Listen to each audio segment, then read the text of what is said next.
Hey there everybody, Johnny T here.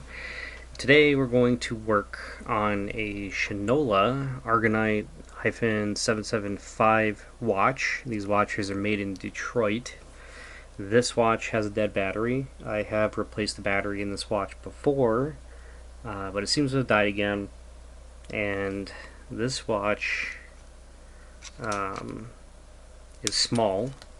Here's a quarter for comparison. And it's got 4 screws, one in each corner. It says it's got a serial number, built in Detroit, Swiss and imported parts, sapphire crystal, water resistant 5 ATM, and all stainless steel. Should be a relatively easy watch to work on, I think. Just need to get these screws out first. And what I'll do is I'll just loosen them all up and then just take the whole case back off. I should always... I don't think it's good practice to leave all the screws in place and move things around. I think I should take all the screws out and group them.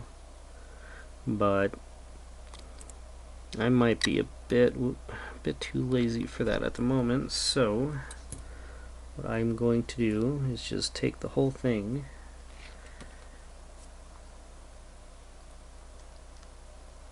and remove it. Now the lugs are connected to the case back, so FYI, that's all going to come as one piece. Okay, so now we have our gasket, which looks and feels okay. And here's our movement. Oh, you know what? We want to look at the inside of this case back, don't we? Hold on. Let's get this back on here and get these screws out. So we'll put this gasket over here for now, grab these screws, put them over here, and let's look at the back of this case back, or the front, I don't know, whatever. Okay, so we've got some stuff on here. Shinola 17-04 China case, AA 01R2, and then it's 775 over there. Kind of interesting. Okay, we can put this aside now. Let's get this back. I'm sure I've cleaned this before, and it's weird because the stainless steel, if it is even stainless steel, tends to stain. So what we have here is a Ronda. I believe this is a... I think it might be a 715 maybe. I will. So it's got 5 jewels. This is the gold-plated version. I'll double check and make sure that this is a 715. Or maybe it's a 705 or a 775 or something. But I will be sure and add that to the description. But there it is in all of its glory. This is, yeah, it's just a 3-hander with the date complication, so should be quick and simple. This watch, I've had this watch for sale for a while. It is not moving. Whoa, that's weird. And it flew. Because the band is not in the best condition, primarily. And the bands on these are kind of a pain to replace. So, okay. So what are we working with? This appears to be a 364. So we'll get a new 364 in there. I'm gonna get my glove on just for good measure.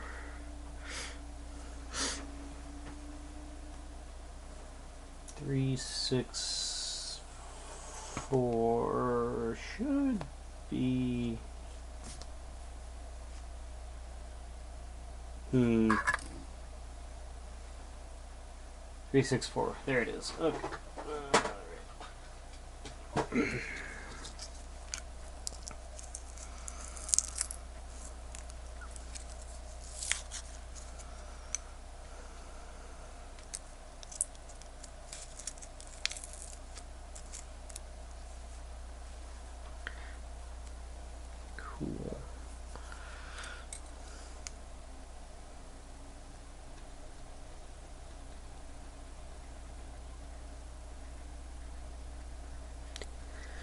Okay. Alright. I am using plastic tweezers so I don't short the battery. This is... So there's internal resistance in the battery, and then there's no resistance. If I had some metal tweezers, there's most likely very little resistance on those, and what happens is when you short it, a lot of current will go through the tweezers and you can drain a lot of the battery life in a very short amount of time, and that is problematic for the battery. Why is this being a pain? This movement is pretty interesting. Okay, there we go. So you want to use plastic tweezers so your battery doesn't die prematurely. I feel like even when I do use metal tweezers, oh, that's weird.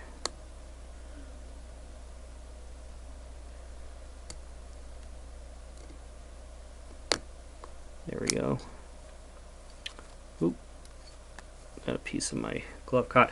Even when I use metal tweezers, I feel like my batteries still last like two or 3 years, but you know, you could shave days or even a year off a battery pretty quickly, is what I'm hearing. So, best practice, use some plastic tweezers. Okay, should be running.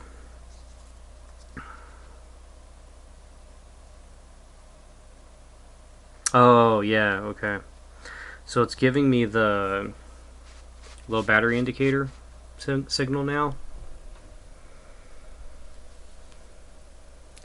But if I take the crown, put the crown in the position 2, move the hands, that should go away.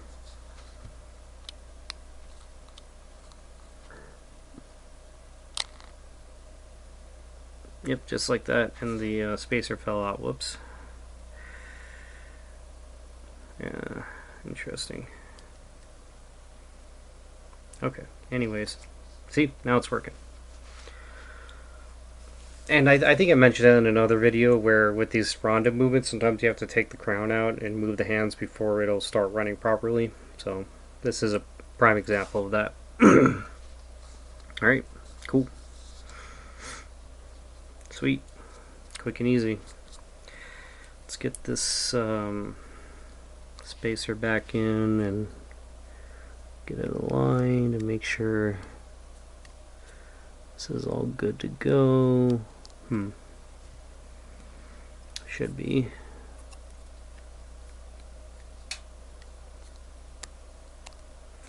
Not sure. Yeah, should be okay. Alright, so we've got this case back and it needs a gasket. So let's get this gasket back on, shall we? And I believe installing this gasket in this manner is the correct way to do it. It's probably going to be a little tricky though.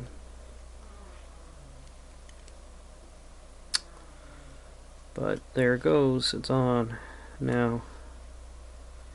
So we got our gasket, we got our movement working. Now we just gotta screw these screws back in and get this watch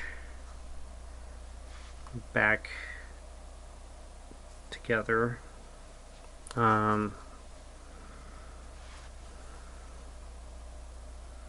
This seems to be correct. Okay.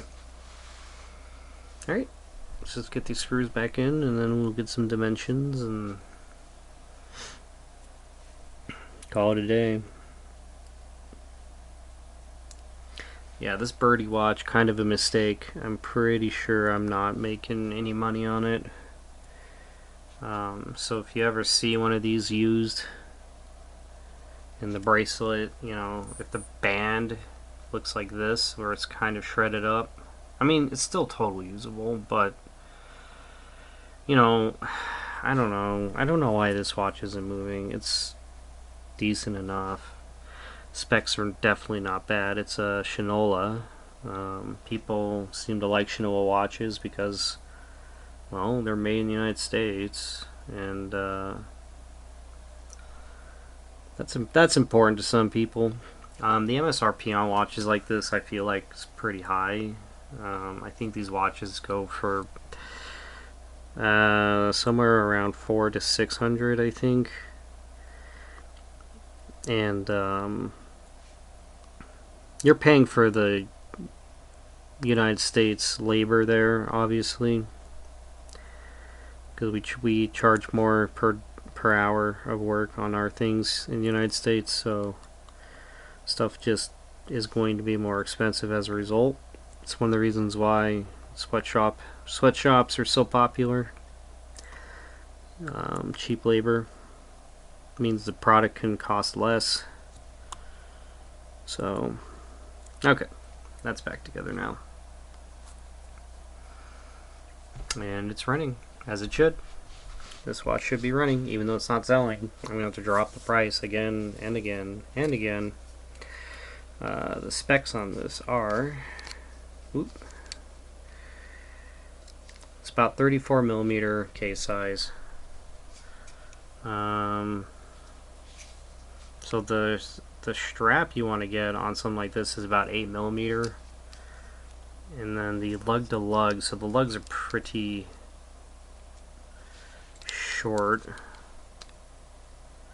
We're looking at 41.4 there, and then thickness is 9.1. Pretty cool. It's considered a wrap. So this is a wrap watch. You'd put it around your wrist like this, and then you double up on it, and then put it through the clasp or the buckle. So, but yeah, it's sitting. It's gonna continue to sit, I'm sure. What are you gonna do about it? I don't think I'm gonna make any money on it. How much do I have it online for? I don't know. I think I've got it online for maybe $260. Something tells me this is going to end up selling for probably $200. We'll see, but it's still a nice watch. Sapphire crystal, and it does have this kind of field watch look to it. I like it. Okay, thanks for watching, and yeah, like and subscribe if this video was for you. So take it easy.